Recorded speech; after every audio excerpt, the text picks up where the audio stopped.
Hello friends, అందరికీ నమస్కారం. Telugu life story వింటున్న ప్రతి ఒక్కరికి మనస్ఫూర్తిగా కృతజ్ఞతలు. అలాగే విశ్వానికి కృతజ్ఞతలు. మనీ మంత్ర 2 ఎపిసోడ్ 90. మనస్సు అనేది చాలా చెడ్డది. ఇంద్రియ సుఖాల్ని భోగాల్ని కోరుకుంటుంది. ఆ విషయవాసనలతో మీరు మీ జీవితాన్ని నాశనం చేసుకోకండి. ఇలా చాలా గొప్పవాళ్ళమనుకునే వారు చెప్పగా మనము విని వాటిని విస్మరించడానికి చేసే ప్రయత్నంలో ఇంకా వాటిపైనే మొగ్గు చూపడం జరుగుతుంది.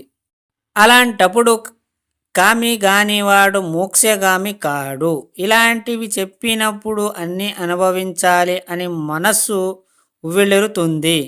ఈ రెండింటిలో ఏ నిర్ణయం తీసుకోవాలో అర్థం కాని స్థితి. ఈ రెండు సందర్భాలని బట్టి వారే చెప్పారు. దీనికంటే ముందు మీరొక విషయం గమనించాలి. ఇలా చెప్పేవారందరూ అనుభవించాకనే చెప్పారు.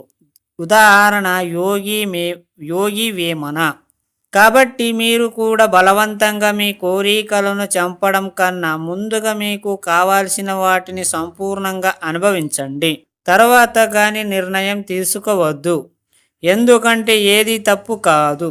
ఒకవేళ తప్పనుకుంటే ప్రతిదీ ఏది సృష్టించదు.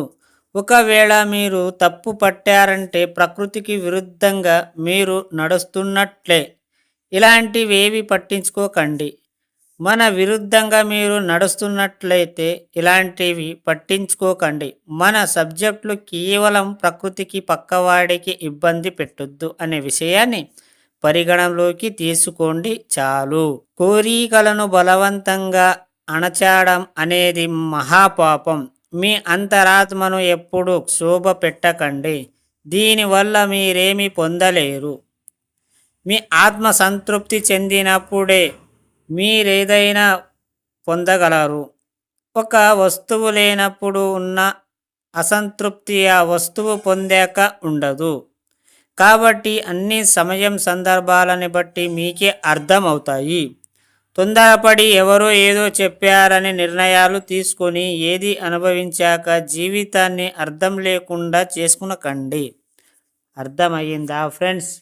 ఎవరో ఏదో చెప్పారని, ఎవరో ఏదో ఒక మాట అన్నారని మీరు సడన్లీగా నిర్ణయం తీసుకోవద్దు. కొంచెం ఆలోచించి తీసుకోండి. మన మనస్సు చాలా చెడ్డది అంటారు కదా, ఆ మనసును కూడా పాజిటివ్ చేసుకోండి. ఈజీ అయిపోతుంది. ఎప్పుడైతే నీకు నెగిటివ్ ఆలోచనలు లేదా నీ మనసు మీద నెగిటివ్ వస్తుందో అప్పుడు మీరు పాజిటివ్ని ప్రయత్నించండి. మంచి మంచి మాటలు ప్రయత్నించండి. సో ఈజీగా మర్చిపోగలవు నెగిటివ్ని. ఎప్పుడు కూడా ఒకరిని ఇబ్బంది పెట్టే విషయాల్ని మాట్లాడవద్దు. ఎవరిని ఇబ్బంది పడకుండా చూసుకోండి. మన సబ్జెక్ట్లో ఇబ్బంది ఎవరిని పెట్టకూడదు. అర్థమయ్యిందా ఫ్రెండ్స్? ఈ స్టోరీ విన్న ప్రతి ఒక్కరికి మనస్ఫూర్తిగా కృతజ్ఞతలు.